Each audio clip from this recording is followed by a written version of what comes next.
नमस्कार दर्शकों, स्वागत आप सभी का के न्यूज में। आपके साथ मैं हूं ऐश्वर्या। आत्मनिर्भरता किसी भी राज्य का सबसे बड़ा गुण होता है। वहां के नागरिक अगर आत्मनिर्भर हो तो न केवल वो अपने प्रदेश की तरक्की में बल्कि देश की तरक्की में भी भागीदार हो सकते हैं। उत्तर प्रदेश यानी कि प्रतिभाओं और कलाओं का प्रदेश, जो प्रगति की राह पर आगे बढ़ने के लिए, अग्रसर होने के लिए तत्पर है, प्रगति के मार्ग पर उड़ान भरने के लिए अपने पंख फैला चुका है। और यही हमारा आज का चर्चा का मुद्दा भी है। प्रगति की राह पर आत्मनिर्भर बनने के लिए तत्पर उत्तर प्रदेश।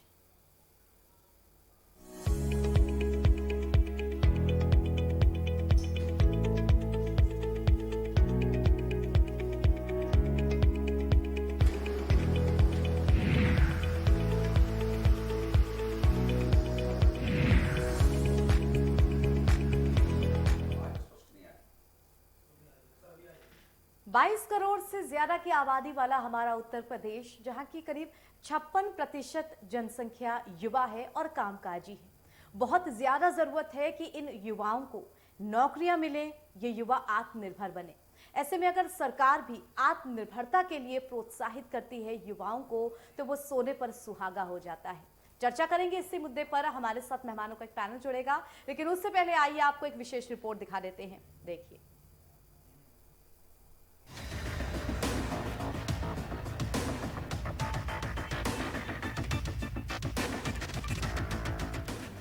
राजनीतिज्ञ एवं महान विचारक पंडित दीनदयाल उपाध्याय ने कहा था कि आर्थिक प्रगति का मापदंड विकास की प्रक्रिया में सबसे ऊंचे पायदान पर खड़े व्यक्ति की स्थिति नहीं, बल्कि सबसे निचले पायदान पर खड़े व्यक्ति की स्थिति से मापा जाना चाहिए। इसी मंत्र पर चलते हुए उत्तर प्रदेश न सिर्फ आत्मनिर्भर बन रहा है, बल्कि आत्मनिर्भर भारत का आधार भी बन रहा है। कोरोना और लॉकडाउन ने यूपी की अर्थव्यवस्था को भारी चोट पहुंचाई। उद्योग धंधे पूरी तरह ठप हो चुके थे। हालांकि पिछले 2 महीनों में लघु एवं मध्यम उद्योग यानी एमएसएमई सेक्टर ने यूपी की राजस्व वसूली में प्रभावशाली उछाल दर्ज किया है। राज्य की बदहाल अर्थव्यवस्था के लिए एमएसएमई सेक्टर उम्मीद की किरण बनकर उभरे हैं। लॉकडाउन के बाद से एमएसएमई सेक्टर 90% तक दोबारा खुल चुके हैं। इससे अर्थव्यवस्था की कमर कुछ हद तक सीधी हुई है और आर्थिक मोर्चे पर लाभ बढ़ा है। प्रधानमंत्री नरेंद्र मोदी का सपना भारत को आत्मनिर्भर देश बनाने का है और मुख्यमंत्री योगी आदित्यनाथ इसी लक्ष्य को उत्तर प्रदेश में सार्थक करना चाहते हैं, जिसके लिए सबसे जरूरी है उद्योगों को बढ़ावा देना। इसी के चलते एमएसएमई की मदद के लिए उत्तर प्रदेश सरकार और सिडबी के बीच एक बड़ा समझौता भी हुआ है। बता दें कि पूरे देश में एमएसएमई सेक्टर में उत्तर प्रदेश का सबसे अधिक 14% शेयर है। इसके अलावा कोरोना महामारी से जूझने में भी यूपी ने बाजी मारी है।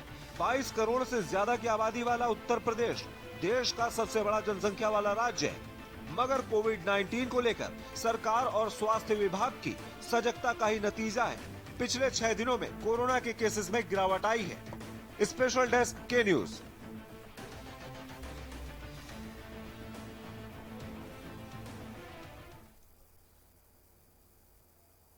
आत्मनिर्भर बनता उत्तर प्रदेश, चर्चा करेंगे इस मुद्दे पर। हमारे साथ जो मेहमान जुड़ेंगे उनका आपसे परिचय करा देते हैं। हमारे साथ तो सुरेंद्र सिंह जी जुड़े हुए हैं बीजेपी की तरफ से। सुरेंद्र जी, बहुत बहुत स्वागत है आपका। और कुछ ही देर में हमारे दूसरे मेहमान जावेद जी कांग्रेस की तरफ से, वो भी हमारे साथ जुड़ेंगे, उन्हें भी हम अपनी इस चर्चा में शामिल करेंगे।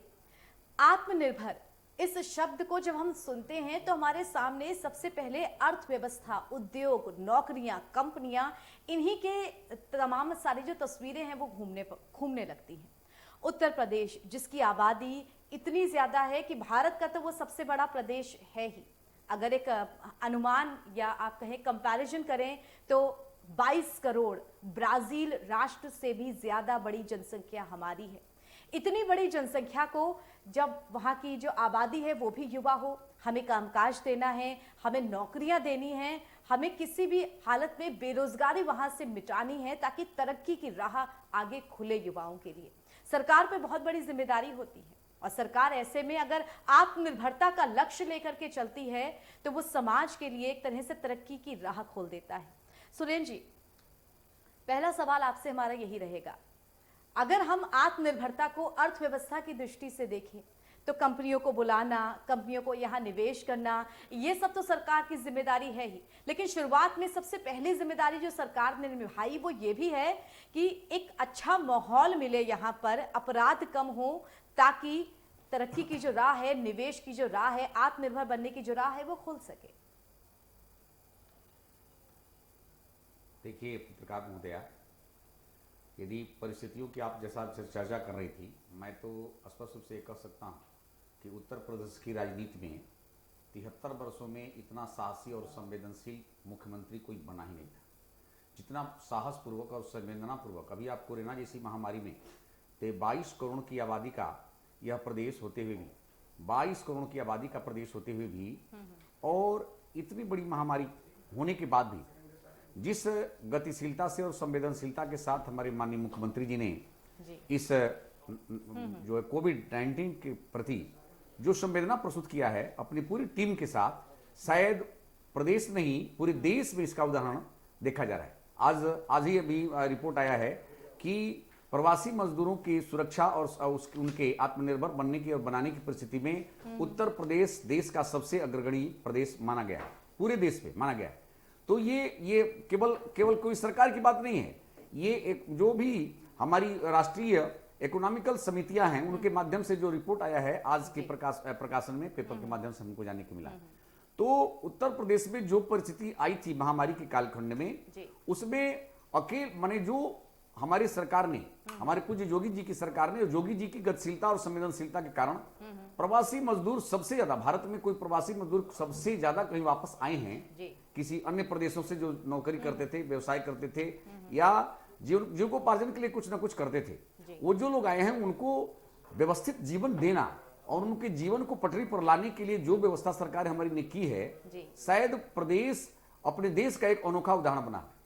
कोविड-19 के समय में, प्रवास के समय भी जो भगदड़ मचा था पूरे देश में, कोरोना पीरियड में एक महामारी की स्थिति थी, लोग जान बचा करके भग रहे थे, लेकिन उस समय भी हमारी सरकार और विशेष रूप से मुख्यमंत्री जी को मैं बधाई दूंगा कि पूरे साधन के साथ, और लोग जो है अपने बॉर्डर पर मजदूरों को छोड़ देते थे, लेकिन हमारी सरकार बॉर्डर से उठा करके उनके घर तक पहुंचाने की व्यवस्था, इतना ही नहीं उत्तर प्रदेश की तो जिम्मेदारी थी, साथ में बिहार के मजदूरों को भी अपने उत्तर प्रदेश परिवहन निगम की गाड़ियों के माध्यम से उनके गंतव्य स्थान तक पहुंचाने का प्रयास हमारी सरकार ने किया है। जो प्रजातंत्र का जो असली धर्म है हमारी सरकार ने पूरा किया है। यह जरूर है। सुरेंद्र जी, कोरोना काल की बात कर रहे हैं, अगर करीब 6 से 8 महीने का जो हम एक लंबा वक्त है वो गुजार चुके हैं कोरोना काल में, अब जो उद्योग हैं उनको वापस से लगाना, उनको वापस से बसाना बड़ी जिम्मेदारी है सरकार की। ऐसे में MSME sector, micro small and medium industries, कुटीर और लघु उद्योग 90% वापस लौट चुके हैं, वापस खुल चुके हैं। सरकार ने सेबी के साथ एक तरह का अनुबंध भी किया है जिनके तहत ऋण भी दिए जाएंगे। ऐसे में हमारे जो कुटीर और लघु उद्योग हैं, अगर वो मजबूत होंगे तो प्रदेश की रीढ़ मजबूत होगी। जी देखिए पत्रकार महोदया, सबसे जानकर के आपको खुशी होगी कि हमारी सरकार ने कोरोना पीरियड में भी उद्योग विभाग के माध्यम से कौशल विकास प्रशिक्षण जो होता है देहातों में, अब तो मैं अपने जनपद की बात कर सकता हूँ, पूरा प्रदेश की तो बात मैं नहीं कर सकता, लेकिन जनपद स्तर पर हमने अनुभव जो किया है, चाहे वो कारपेंटर का प्रशिक्षण हो, चाहे इलेक्ट्रिक कामों का प्रशिक्षण हो, चाहे अन्य जो लघु उद्योग संचालित करने और कराने वाले जो साधन होते हैं, जो मैन पावर होते हैं, उनको प्रशिक्षित करने का काम और जो एक संसाधन देने का काम, निःशुल्क हमारी सरकार जो है उस संसाधनों को, कारपेंटर का सामान और इलेक्ट्रिक का काम करने वाले लोगों को इलेक्ट्रिक से संबंधित सामान देने का काम किया गया है कि इससे जो है कोई भी व्यक्ति आत्मनिर्भर बनने की परिस्थिति में उसको छोटे सामानों के लिए परेशान समाज में न होना पड़े। हमारी सरकार ने इसकी व्यवस्था किया है। उतना ही नहीं, लघु उद्योग और जो अति सूक्ष्म उद्योगों को भी बढ़ावा देने के लिए जो बैंकों के माध्यम से भी हमारी सरकार ने विशेष रूप से उद्योग अधिकारी को, हर जनपद पर उद्योग अधिकारी को फार्म एप्लीकेंट जो भी व्यक्ति बन रहा है उसको हम अधिकतम सहयोग बैंक से लेकर के उसके हर व्यवस्था में कैसे हम सहयोग कर सकते हैं, इसके लिए हमारी सरकार हर जगह सजग है और संवेदना पूर्वक इस काम को मूर्त रूप देने का प्रयास किया जा रहा है। यह जरूर है कि देखिए 22 करोड़ की आबादी का देश है, पत्रकार महोदया, जी। 22 करोड़ की आबादी, कितना बड़ा आबादी का प्रदेश होते हुए भी और कोई भी कोरोना पीरियड में बहुत बड़ा भयंकर स्वरूप देखने को नहीं मिला, जी। क्योंकि ये हमारी सरकार की सफलता का ही परिणाम है। यह जरूर है कि आदमी 100% कोई भी मुखिया हो, कोई भी नेता हो, 100% आदमी सफलता की परिस्थिति नहीं क्रिएट करता है, लेकिन यदि जो भी परिस्थिति उपलब्ध है उस परिस्थिति में देश में अग्रगणी भूमिका निर्वाह कर लेना, ये हमारी कार्यकुशलता और हमारे प्रशासन की कार्यक्षमता का ही परिणाम है, इसमें कोई दो राय इस नहीं। बात की तो सराहना करनी पड़ेगी कि जिस तरह से इतनी बड़ी आबादी होते हुए भी हमने कोरोना काल को काफी हद तक अच्छी तरीके से पार किया, और साथ ही जो अर्थव्यवस्था टूट चुकी है पिछले 6 महीनों में, अब उसको भी वापस खड़ा करना एक बड़ा लक्ष्य है। सरकार यहाँ आत्मनिर्भरता का लक्ष्य लेकर के चल रही है। हमारे साथ दर्शकों, हमारे दूसरे मेहमान जावेद जी जुड़ चुके हैं। जावेद जी, बहुत बहुत स्वागत है आपका। आत्मनिर्भर बनता उत्तर प्रदेश, चर्चा का हमारा मुद्दा आज का ये है। सरकार लगातार इस बात पे फोकस कर रही है कि जो छोटे उद्योग, मझले उद्योग हैं, उनको प्रोत्साहन दिया जाए। बात तो हमेशा नौकरियों की ही आती है, लेकिन ज्यादा आबादी में नौकरियां उत्पन्न करना ये भी अपने आप में एक बड़ा लक्ष्य है। हालांकि सरकार हमेशा प्रयासरत रहती है, चाहे वो MSME के तहत हो, चाहे वन डिस्ट्रिक्ट वन प्रोडक्ट के तहत हो, चाहे जो इन्वेस्टर समिट है उसके तहत हो, लेकिन विपक्ष की हाँ इस पे एक अपनी और अलग राय होती है। विपक्ष को भी अपनी मजबूत राय रखने का पूरा हक होता है। आपके क्या विचार हैं इस पर? देखिए ऐश्वर्या जी, सरकार ने नौकरियों को तो ख़त्म करने का क्रम जिस दिन से भाजपा केंद्र में आई थी उसी दिन से उसने शुरुआत कर दी। जहाँ तक सवाल है उत्तर प्रदेश का, उत्तर प्रदेश की सरकार में संवेदनहीनता कूट कूट कर भरी हुई है। ये संक्रमण काल रहा हो या संक्रमण काल के पूर्व का समय रहा हो, ये पूरी तरीके से एक संवेदनहीन सरकार है। ये क्राइम भी अगर कंट्रोल करना चाहते हैं तो बेकाबू कार के माध्यम से, क्योंकि योगी जी की सरकार का कानून पर एतबार नहीं है और बेकाबू कार से वो क्राइम कंट्रोल कर रहे हैं, नंबर 1। नंबर 2, MSME को जो भी सरकार ने वायदा किया है, कल के कई अखबारों में एक बड़ी रिपोर्ट छपी है कि बैंक उनको ऋण देने के लिए तैयार नहीं है। बड़ी लच्छेदार बातें होती हैं, बड़ा विज्ञापन पे खर्च किया जाता है कि हमने ये किया वो किया, लेकिन धरातल पर क्या है? आप कह रहे हैं कि बिहार में हमने भेज दिया। आप जो दूसरे प्रदेशों से हमारे यहाँ के मजदूर थे, हमारे श्रमिक थे, हमारे किसान भाई थे, खेतिहर मजदूर जो आउट सीजन में भी बाहर चले जाते थे, उनको सीमाओं पर आपने मथुरा में किस तरीके से रोका, नोएडा में किस तरीके से रोकने का काम किया। उनको कोई भी साधन उपलब्ध नहीं करा पाए। साधन जब उपलब्ध कराया, जब विपक्ष और जो प्रवासी मजदूर आ रहे थे उनका जब हाहाकार मचा कि सरकार को पैरों पे मजदूरों के पड़े छाले नहीं दिखाई दिए, उनको उनके लिए पानी और भोजन की व्यवस्था सरकार नहीं कर पाई। ये तो जो सड़कों पर जो गांव बसे थे, जो और आबादी के लिए वहां स्थानीय लोगों ने करने का काम किया। ये संवेदनहीनता की हद को भी पार कर चुके हैं। सुरेंद्र जी, आपसे जवाब चाहेंगे। देखिए सरकार, ऐश्वर्या जी, अब हमारे कांग्रेसी मित्र जो कह रहे हैं, ये लग रहा है कि पूर्वाग्रह से कहीं से कहीं नहीं, सुरेंद्र जी देखिए बिल्कुल हकीकत क्या पूर्वाग्रह है। से देखिए हमारे नेताजी, सुनिए नहीं। नेताजी जो आप कहते सत्य बातें दी है कि आप कहें कि कांग्रेस के लोगों ने, विपक्षी लोगों ने हाँ साधन जब मुहैया कराया तब हमारे जोगी जी जगह, आप भूल गए? राजस्थान से हमारे नौजवानों को जब लाना हुआ तो उत्तर प्रदेश नहीं, भारत का पहला मुख्यमंत्री हमारे जोगी जी हुए, जो राजस्थान के में फंसे हुए हमारे शिक्षार्थी जो भी थे, उनको जो है जैसे भी हो सका उनको अपने प्रदेश में उनको घर तक पहुंचाने का प्रयास किया। दूसरा देखिए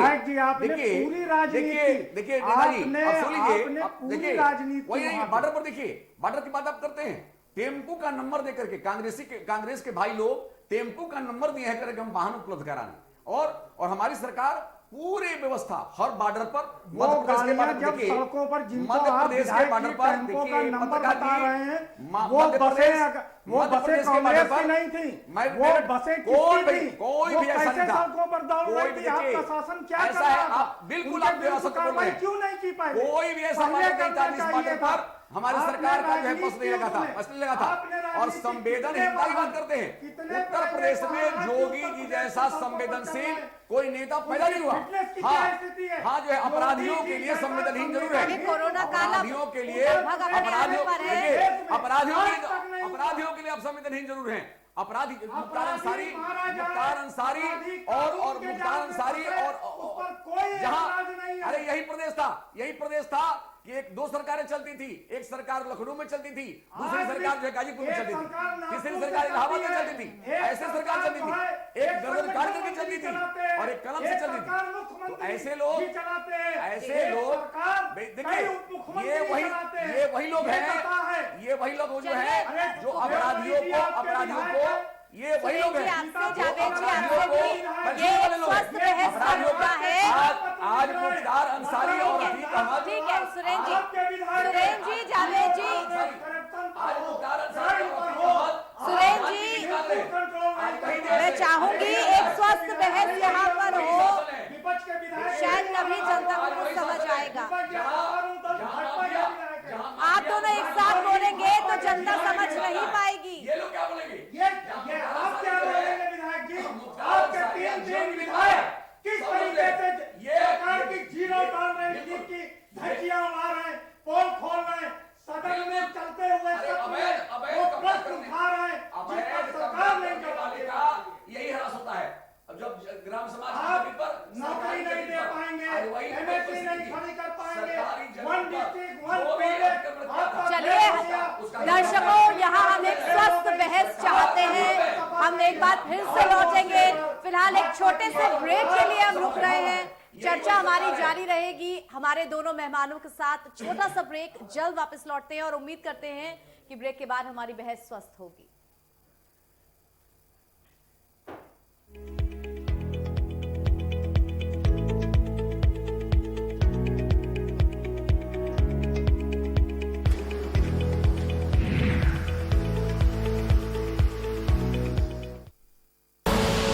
आप देख रहे हैं के न्यूज, खबरों का सारथी।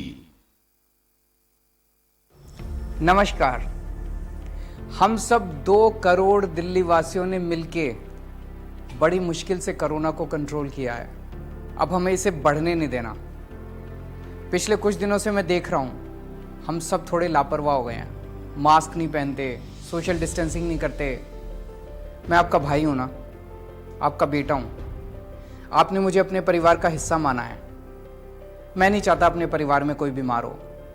ये बहुत गंदी बीमारी है, इसलिए आज आपसे कुछ मांग रहा हूँ। कसम खाओ कि अब जब भी घर से बाहर निकलोगे मास्क पहन के निकलोगे, सोशल डिस्टेंसिंग करोगे।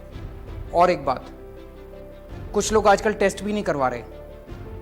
अभी थोड़े दिन पहले एक फ़ोन आया एक आदमी का मेरे पास, किसी और काम से। बात में बोला कि कुछ दिनों से उसको बुखार है। मैंने पूछा टेस्ट कराया? बोला नहीं। मैंने पूछा क्यों? तो कहता है सर आजकल तो सब अपने आप ठीक हो जाते हैं, मैं भी अपने आप ठीक हो जाऊंगा। मतलब ये कोई बात हुई? मैं तो दंग रह गया। आपको पता है इस तरह से वो आदमी अपनी जान खतरे में डाल रहा है और अपने आसपास के, अपने परिवार के लोगों को भी कोरोना कर देगा। प्रॉब्लम क्या है? दिल्ली सरकार ने टेस्ट मुफ्त कर रखे हैं, दिल्ली में जगह जगह टेस्ट हो रहे हैं, तो फिर क्यों नहीं टेस्ट करवाते? अगर आपको कोई भी सिम्टम हो या फिर आप किसी ऐसे व्यक्ति के संपर्क में आए जिसे कोरोना है, तो जाके टेस्ट करवाओ। आप स्वस्थ रहें, अपने सबके परिवार में सब लोग सुखी रहें, ऐसी प्रभु से प्रार्थना है। जय हिंद।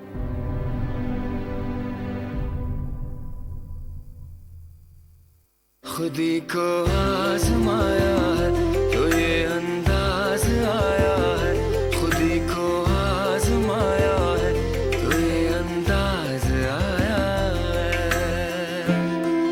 तुम में भी मैं हूं, शुद्ध प्लस पान मसाला।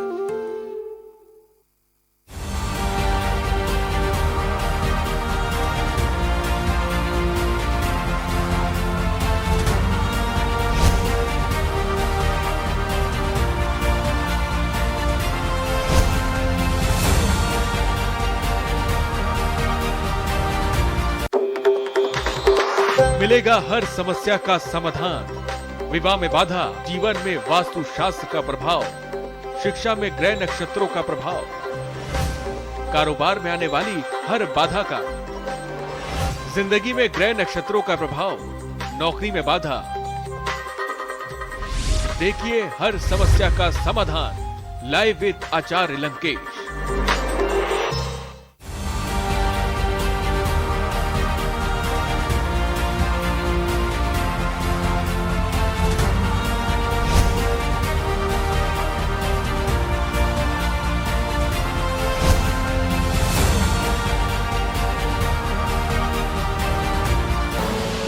आप देख रहे हैं के न्यूज, खबरों का सारथी।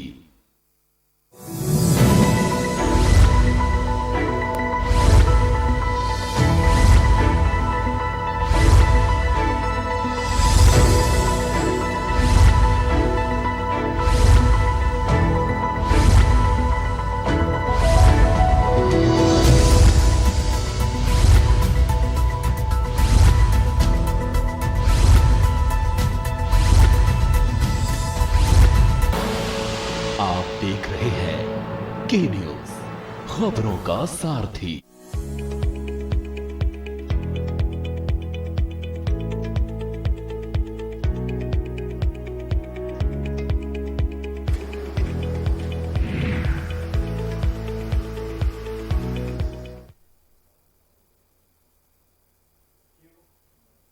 ब्रेक के बाद दर्शकों, आप सभी का स्वागत है हमारी इस खास चर्चा में।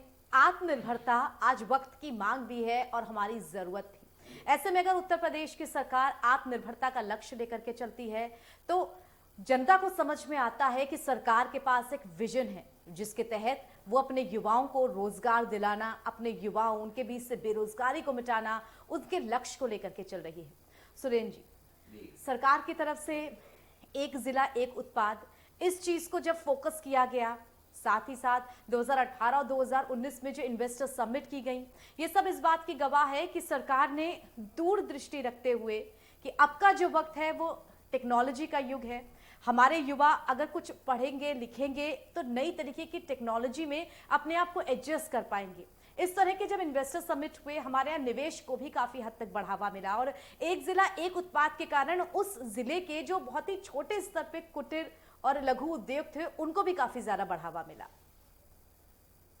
देखिए ऐश्वर्या जी, किसी भी नेता के मुखिया का नियत पहले देखा जाता है, तो निश्चित रूप से मैं कह सकता हूं कि उत्तर प्रदेश के मुखिया जो हमारे योगी आदित्यनाथ जी हैं और हमारी जो मंत्रिमंडल की जो टीम है वो पवित्र नियत से अपना प्रयास जरूर कर रहे हैं। यह जरूर है कि सफलता जितना भी मिलना चाहिए और प्रदेश के लिए आवश्यकता थी, हो सकता है उतने स्तर तक हम लोग पहुंचे, लेकिन कोई भी ऐसा क्षेत्र नहीं है। सबसे पहली बात तो यह है, आप देखी होंगी कि जो उत्तर प्रदेश में एक आतंक का पर्याप्त था और गैंग अपराध होता था, लेकिन सबसे पहले मैं आत्मविश्वास के साथ कह सकता हूं कि उत्तर प्रदेश में पहले ऐसे मुख्यमंत्री हैं जिन्होंने इतना बड़ा साहस किया कि बड़े बड़े माफियाओं को भी धूल चटा करके आज जेल में जीवन की भीख मांगने के लिए बाध्य कर दिया है। इसलिए हमारे यहाँ जो उद्यमी हैं, बड़े बड़े जो व्यापारी हैं उत्तर प्रदेश में अब अपना इन्वेस्टर जो है अपना उद्योग लगाना पसंद करना चाहते हैं, इसलिए वो गति मिली हुई है। लेकिन उसका मूर्त रूप अभी समाज पर आने में हो सकता है कुछ समय और लग जाए, लेकिन हमारी सरकार हर क्षेत्र में एक टेबल पर ही पूरे उद्योग लगाने वाले लोगों को पहले 50 जगह पर उनको जो है अपना काम करने के लिए जाना आना पड़ता है, लेकिन आज की परिस्थिति यह है कि एक विंडो पर किसी भी उद्यमी को अपना उद्योग लगाने के लिए सभी डॉक्यूमेंट्स पूरा करने के लिए, औपचारिकता पूरा करने में कोई दिक्कत होने वाला नहीं है। तो ये सरकार की व्यवस्था होती है। दूसरा चीज होता है, आप देखी होंगी, आप लोग अनुभव भी करते होंगे कि उत्तर प्रदेश में कुछ ऐसे व्यक्तित्व थे लोग, माने एक तरह से अपराधिक स्वभाव के लोग, कि जो एक अलग अपनी सरकार चलाते थे। उनके सामने इंसान बौना था, उनके सामने भारत का संविधान बौना था, उनके सामने गवाह बौने थे, उनके सामने जज भी बौने थे, डरते थे। लेकिन सरकार की तरफ से, बिल्कुल सरकार की तरफ से एक स्वस्थ परिस्थिति बनी, शायद तभी हम आगे बढ़ पाएंगे। हमारे भाई जी कह रहे थे, ये जरूर है कि गति में देखिए कोई भी जो है समाज को शांति देने वाला नेता जी अपनी कार्यशैली को गति के साथ लागू नहीं करेगा धरातल पर, तो वो समाज को शांति नहीं दे सकता है। और आज मुझे तो दुख होता है कि इंसान और इंसानियत के हत्यारों को भी पैर छूने वाले लोग, उनकी प्रशंसा करने वाले लोग, उनको चेयरमैन बनाने वाले लोग इसी उत्तर प्रदेश की धरती पर राजनीति करते हैं। मैं किसी एक पार्टी की बात नहीं करता, मैं जो भी पार्टी में सपा रही हो, बसपा रही हो, मैं कांग्रेस के कालखंड तो बहुत पहले से बीत चुके हैं, इसलिए मैं नहीं कह सकता, लेकिन जो पार्टियों का कालखंड रहा है उसमें तो देखा गया है कि बसपा के टिकट पर माफिया लड़ते थे, आपके सपा के टिकट पर माफिया लड़ते थे, थाने से लेकर के तहसील तक माफियाओं का बोलबाला था। यही नहीं, एक सरकार का टैक्स अलग था और एक माफियाओं का टैक्स अलग था। सरकार की तरफ से जी सरकार की तरफ से एक बेहतर माहौल दिया गया है। जावेद जी, आपकी राय जानना चाहेंगे जितना सुरेंद्र जी ने कहा। विधायक जी जो कह रहे हैं, संविधान पर तो भरोसा भाजपा को नहीं है और भाजपा का जो संरक्षक संगठन है आरएसएस उसको नहीं है। देश के प्रधानमंत्री को संविधान में आस्था नहीं है, उनके मंत्रियों मुख्यमंत्रियों को संविधान में आस्था नहीं है। कहते कुछ है, करते कुछ है। अपराध कहाँ रुक गया? हाथरस में दलित बिटिया की जबान काट ली बलात्कारियों ने, आज वो काल के गाल में समा गई। शाहजहांपुर में कल क्या हो गया, गोरखपुर में क्या हो रहा है? पूरी तरीके से कानून व्यवस्था ध्वस्त है। चेहरे देखकर, जात देखकर, धर्म देखकर कार्रवाई होगी। अरे संविधान हमारा, कानून हमारा समता मूलक है। कोई भी अपराधी हो, किसी जात का हो, किसी धर्म का हो, अगर सरकार उसके खिलाफ कार्रवाई करेगी तो कोई आपत्ति किसी को नहीं है। लेकिन हाथरस की बेटी के साथ क्या हुआ? हाथरस की बेटी के साथ क्या हुआ? क्या हुआ? इंस्पेक्टर सुबोध कुमार सिंह की हत्या हुई, पुलिस इंस्पेक्टर सुबोध कुमार सिंह की हत्या हुई, क्या हुआ? जी जावेद जी, आप जो मुद्दा उठा रहे हैं जी, आप सभ्यता का बखान कर रहे हैं। हमारे भारत की सभ्यता है कि अगर किसी के घर में मौत होती है, शहादत होती है, तो लोग उसके घर में जाते हैं सांत्वना देने। यहाँ पर क्या परिपाटी डाली मुख्यमंत्री? बिल्कुल जावेद जी, सहमत आपकी बात से। अपराध भी एक बड़ा मुद्दा है। हम जितनी बड़ी जनसंख्या है, हमें उस हिसाब से अपराध पर भी लगाम लगाना होगा। लेकिन आज वक्त बहुत कम है सुरेंद्र जी, जावेद जी, फिलहाल वक्त बहुत कम है हमारे पास।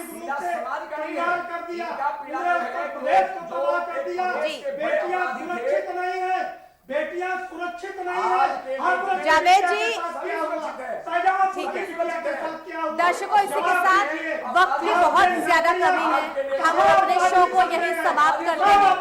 जावेद जी, आप सहमत आपकी बात से, धन्यवाद आपका हमारे साथ जुड़ने के लिए। सुरेंद्र जी, आपका भी धन्यवाद हमारे साथ जुड़ने के लिए। दर्शकों, के न्यूज लगातार ऐसे मुद्दे उठाता है जो कि आपसे जुड़े होते हैं और हमारे आज के इस मुद्दे में पक्ष और विपक्ष अपनी अपनी राय रख रहे हैं। पक्ष और विपक्ष का पूरा हक है अपनी राय रखने का। सुरेंद्र जी, वक्त बहुत कम है हमारे पास। हम चाहते हैं ये बहस स्वस्थ रहे। इसी के साथ दर्शकों, फिलहाल के लिए हमें इजाजत दीजिए। नमस्कार। देश दुनिया की तमाम खबरों के लिए जुड़े रहिए के